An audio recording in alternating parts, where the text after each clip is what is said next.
the issues that are underlying this and really create that framework within the organizations, those systems, those understandings, that language, that culture, if you will, so that those of us that are working in the organization have a common understanding.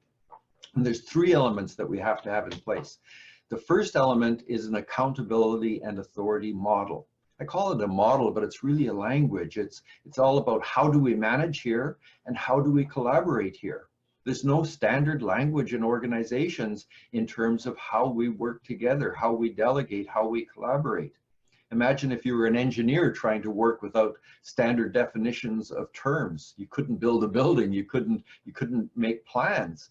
It's exactly the same in organizations. The language is sloppy. So-and-so is in charge of the budget process. What does that mean in terms of if something goes wrong, in terms of their authority with respect to others and so on?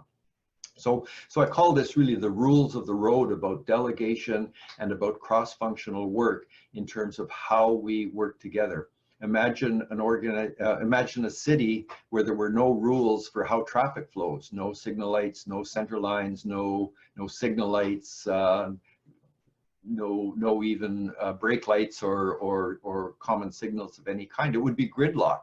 And it's exactly the same in organizations. If we don't have these common understandings about how we work together, we have to make it up as we go along, and we can end up in gridlock.